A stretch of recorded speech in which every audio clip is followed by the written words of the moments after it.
ನಮಸ್ತೆ ಪ್ರಿಯ ವೀಕ್ಷಕರೇ, ನಾನು ನಿಮ್ಮ ರಘುನಂದನ್ ಗುರೂಜಿ.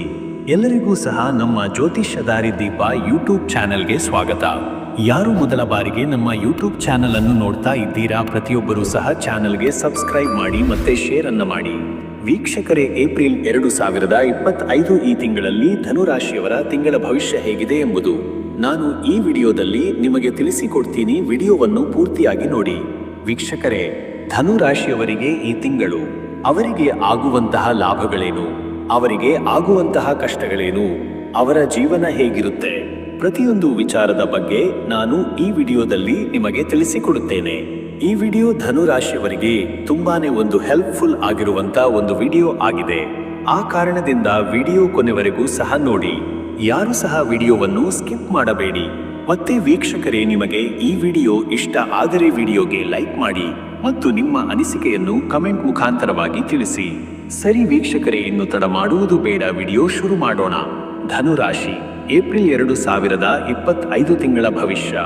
ವೀಕ್ಷಕರೇ, ನಿಮ್ಮ ಈ ತಿಂಗಳ ಗ್ರಹಗತಿಗಳ ವಿಚಾರಕ್ಕೆ ಬಂದ್ರೆ, ಗುರುಗ್ರಹ ಧನುರಾಶಿಯ ಆಡಳಿತ ಗ್ರಹವಾದ ಗುರು ಈ ತಿಂಗಳು ಮೀನರಾಶಿಯಲ್ಲಿ ಸಂಚಾರ ಮಾಡುತ್ತಿದ್ದು, ಕುಟುಂಬದಲ್ಲಿ ಶಾಂತಿ, ಆರ್ಥಿಕ ಸುಧಾರಣೆ ಮತ್ತು ಉತ್ತಮ ಅವಕಾಶಗಳನ್ನು ತರುವ ಸಾಧ್ಯತೆ ಇದೆ. ಧೈರ್ಯ ಹಾಗೂ ಆತ್ಮವಿಶ್ವಾಸ ಹೆಚ್ಚಿಸಲು ಇದು ಸಹಾಯ ಮಾಡಬಹುದು. ಶನಿ ಗ್ರಹ, ಶನಿಯು ಮೀನರಾಶಿಯಲ್ಲಿರುವುದರಿಂದ ಧನ ವ್ಯವಹಾರಗಳಲ್ಲಿ ಎಚ್ಚರಿಕೆಯಿಂದ ನಡೆಯುವುದು ಅಗತ್ಯ. ಕುಟುಂಬದೊಳಗಿನ ಭಿನ್ನಾಭಿಪ್ರಾಯಗಳನ್ನು ಸಮಾಧಾನದಿಂದ ನಿರ್ವಹಿಸುವುದು ಉತ್ತಮ. ಬುಧ, ರಾಹು ಮತ್ತು ಕೇತು. ಬುಧನ ಪ್ರಭಾವದಿಂದ ಹೊಸ ವಾಣಿಜ್ಯ ಮತ್ತು ವ್ಯಾಪಾರದ ಅವಕಾಶಗಳು ಲಭ್ಯವಾಗಬಹುದು, ಆದರೆ ಯೋಗ್ಯ ಸಮಾಲೋಚನೆಯ ನಂತರ ನಿರ್ಧಾರಗಳನ್ನು ತೆಗೆದುಕೊಳ್ಳುವುದು ಉತ್ತಮ. ರಾಹು ಕೇತು ಶಕ್ತಿಯು ಅನಾವಶ್ಯಕ ಗೊಂದಲ ಅಥವಾ ಮನಸ್ಸಿನಲ್ಲಿ ಅಸ್ಥಿರತೆಯನ್ನು ಉಂಟುಮಾಡಬಹುದು, ಆದ್ದರಿಂದ ಧೈರ್ಯ ಮತ್ತು ಪ್ರಜ್ಞೆಯಿಂದ ನಡೆಯಬೇಕು. ಚಂದ್ರ ಮತ್ತು ಮಂಗಳ ಪ್ರಭಾವ. ಚಂದ್ರನ ಪ್ರಭಾವದಿಂದ ಮನೋಸ್ಥಿತಿ ಸ್ಥಿರವಾಗಿರಲು ಚಿಂತನೆ ಮತ್ತು ಧ್ಯಾನ ಅನುಕೂಲ. ಮಂಗಳದ ಅನುಕೂಲದಿಂದ ಧನ ಪ್ರಾಪ್ತಿ ಮತ್ತು ಕಾರ್ಯಕ್ಷೇತ್ರದಲ್ಲಿ ಪ್ರಗತಿ ಸಾಧ್ಯ. ಗುರುಗ್ರಹದ ಅನುಗ್ರಹದಿಂದ ಈ ತಿಂಗಳು ಒಳ್ಳೆಯ ಅವಕಾಶಗಳು ಲಭಿಸಬಹುದು.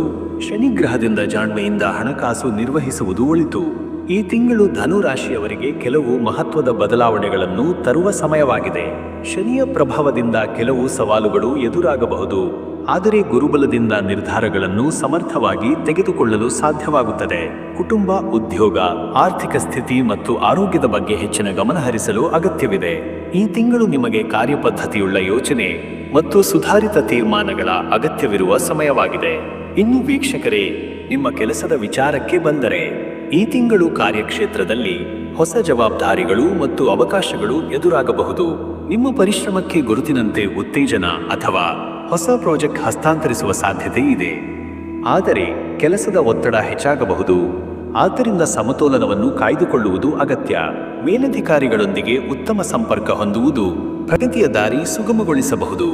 ನಿರೀಕ್ಷಿತ ಬದಲಾವಣೆಗಳು ಅಥವಾ ವರ್ಗಾವಣೆಯ ಸಾಧ್ಯತೆ ಇದೆ.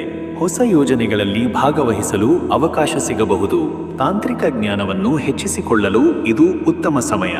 ಹೊಸ ಹೂಡಿಕೆ ಅಥವಾ ವ್ಯಾಪಾರದ ವಿಸ್ತರಣೆ ಮಾಡುವ ಮುನ್ನ ಸಮಾಲೋಚನೆ ಮಾಡುವುದು ಉತ್ತಮ. ವ್ಯಾಪಾರದಲ್ಲಿ ಸ್ಪರ್ಧೆ ಹೆಚ್ಚಾಗುವ ಸಾಧ್ಯತೆ ಇರುವುದರಿಂದ ಹೊಸ ತಂತ್ರಗಳನ್ನು ಅನುಸರಿಸಬೇಕು.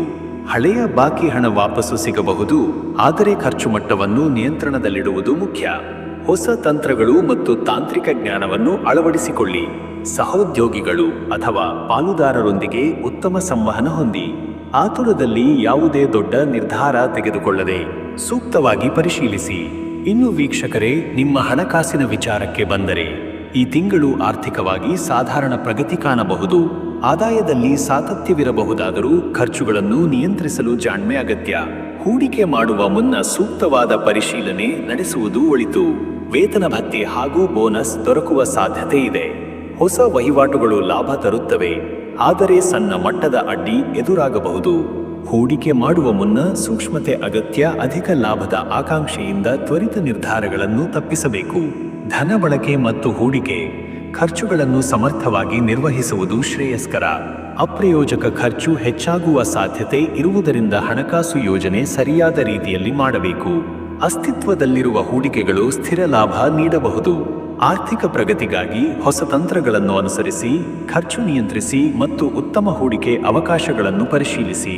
ಇನ್ನು ವೀಕ್ಷಕರೇ, ನಿಮ್ಮ ಆರೋಗ್ಯದ ವಿಚಾರಕ್ಕೆ ಬಂದರೆ, ಈ ತಿಂಗಳು ಆರೋಗ್ಯದ ವಿಚಾರದಲ್ಲಿ ಕೆಲವು ಸಮಸ್ಯೆಗಳು ಎದುರಾಗಬಹುದು. ಶೀತ, ತಲೆನೋವು, ನಿದ್ರಾಹೀನತೆ ಮುಂತಾದ ತೊಂದರೆಗಳಿಂದ ಮುಕ್ತರಾಗಲು ಸರಿಯಾದ ಜೀವನ ಶೈಲಿ ಅವಶ್ಯಕ. ಹಳೆಯ ಆರೋಗ್ಯ ಸಮಸ್ಯೆಗಳು ಪುನಃ ಕಾಡುವ ಸಾಧ್ಯತೆ ಇದೆ. ಜೀರ್ಣಕ್ರಿಯಾ ತೊಂದರೆ, ಹೊಟ್ಟೆಕೋಶ ಸಂಬಂಧಿತ ಸಮಸ್ಯೆಗಳು ಕಂಡುಬರುವ ಸಾಧ್ಯತೆ ಇದೆ. ಸತತ ಕೆಲಸದ ಒತ್ತಡದಿಂದ ಮನಸ್ಥಿತಿ ಮೇಲೆ ಪರಿಣಾಮ ಬೀಳುವ ಸಾಧ್ಯತೆ ಇರುವುದರಿಂದ ಧ್ಯಾನ ಮತ್ತು ಯೋಗವನ್ನು ದಿನಚರಿಯೊಂದಾಗಿ ಸೇರಿಸಿಕೊಳ್ಳುವುದು ಉತ್ತಮ.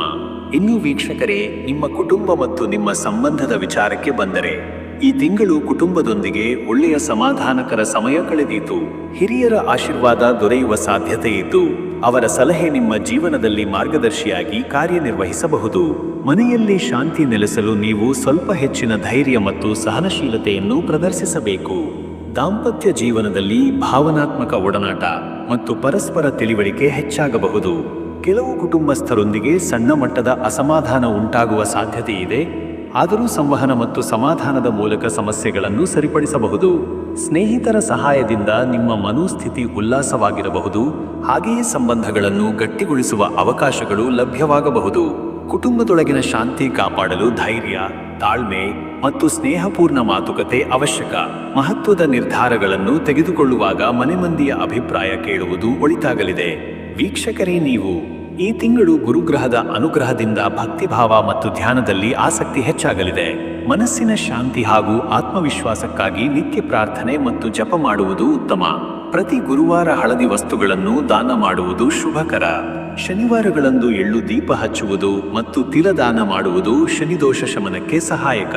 ವೀಕ್ಷಕರೇ, ನೀವು ಪ್ರತಿದಿನ ಔವಿ ಬೃಹಸ್ಪತಯೇ ನಮಃ ಎಂಬ ಮಂತ್ರವನ್ನು 108 ಬಾರಿ ಜಪಿಸುವುದು ಆರ್ಥಿಕ ಸ್ಥಿರತೆ ಮತ್ತು ಶುಭ ಫಲಕ್ಕೆ ಸಹಾಯ ಮಾಡುತ್ತದೆ.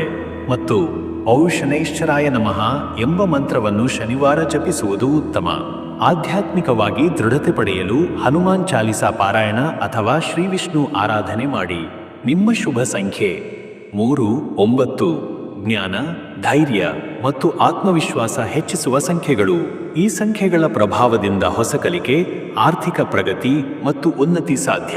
ನಿಮ್ಮ ಶುಭ ಬಣ್ಣ ಹಳದಿ. ಗುರುದೋಷ ನಿವಾರಣೆಗೆ ಸಹಾಯಕ, ಜ್ಞಾನ ಹಾಗೂ ಸಮೃದ್ಧಿಯನ್ನು ಹೆಚ್ಚಿಸುವ ಬಣ್ಣ. ಈ ಬಣ್ಣದ ವಸ್ತ್ರ ಧರಿಸುವುದು, ಹಳದಿ ಹೂಗಳಿಂದ ಪೂಜೆ ಮಾಡುವುದು ಶುಭಕರ. ವೀಕ್ಷಕರೇ, ನಿಮ್ಮ ಶುಭ ಸಮಯ ಬೆಳಗ್ಗೆ 7:15 ಬೆಳಗ್ಗೆ 9:45 ಶುಭ ಕಾರ್ಯಾರಂಭ, ಮಹತ್ವದ ನಿರ್ಧಾರಗಳಿಗೆ ಉತ್ತಮ. ಮಧ್ಯಾಹ್ನ 12 ಮಧ್ಯರಾತ್ರಿ 1:30 ಆರ್ಥಿಕ ವ್ಯವಹಾರಗಳು, ವ್ಯಾಪಾರಕ್ಕೆ ಅನುಕೂಲಕರ. ವೀಕ್ಷಕರೇ, ಈ ತಿಂಗಳ ನಿಮ್ಮ ಶುಭ ದಿನಗಳು 4, 9, 13, 18, 27. ಮಹತ್ವದ ಕಾರ್ಯಗಳು, ಹೊಸ ಯೋಜನೆಗಳ ಪ್ರಾರಂಭ, ಹೂಡಿಕೆ ಮತ್ತು ಉದ್ಯೋಗ ನಿರ್ಧಾರಗಳಿಗೆ ಸೂಕ್ತ. ಈ ತಿಂಗಳಲ್ಲಿ ಎಲ್ಲ ರೀತಿಯ ಸವಾಲುಗಳನ್ನು ಸಮರ್ಥವಾಗಿ ನಿಭಾಯಿಸಿ ಧೈರ್ಯ ಮತ್ತು ವಿವೇಕದಿಂದ ಕಾರ್ಯನಿರ್ವಹಿಸುವುದು ನಿಮ್ಮ ಯಶಸ್ಸನ್ನು ಖಚಿತಗೊಳಿಸಬಹುದು. ಈ ರೀತಿಯಾಗಿ ಧನುರಾಶಿಯವರ ಏಪ್ರಿಲ್ ತಿಂಗಳ ಭವಿಷ್ಯ ಎಂಬುದು ಇದೆ. ಇಲ್ಲಿವರೆಗೂ ವಿಡಿಯೋ ನೋಡಿದ್ದಕ್ಕೆ ಪ್ರತಿಯೊಬ್ಬರಿಗೂ ಸಹ ಧನ್ಯವಾದಗಳು. ಇನ್ನೂ ನಿಮ್ಮ ಜೀವನದಲ್ಲಿ ಬೇರೆ ಯಾವುದೇ ರೀತಿಯಾದಂತಹ ಸಮಸ್ಯೆಗಳು ಇತ್ತು ಅಂದರೆ ಈ ಕೆಳಗೆ ಕಾಣಿಸ್ತಾ ಇರುವಂತಹ ನಂಬರ್ಗೆ ಕರೆ ಮಾಡಿ. ನಿಮ್ಮ ಪ್ರತಿಯೊಂದು ಸಮಸ್ಯೆಗೂ ನಾನು ಪರಿಹಾರಗಳನ್ನ ತಿಳಿಸಿಕೊಡ್ತೇನಂತೆ. ಈ ವಿಡಿಯೋ ಇಷ್ಟ ಆಗಿದ್ದರೆ ವಿಡಿಯೋಗೆ ಒಂದು ಲೈಕನ್ನು ಮಾಡಿ ಮತ್ತು ನಿಮ್ಮ ಅನಿಸಿಕೆಯನ್ನು ಕಮೆಂಟ್ ಮುಖಾಂತರವಾಗಿ ತಿಳಿಸಿಕೊಡಿ. ಎಲ್ರಿಗೂ ಸಹ ಈ ತಿಂಗಳು ಶುಭವಾಗಲಿ.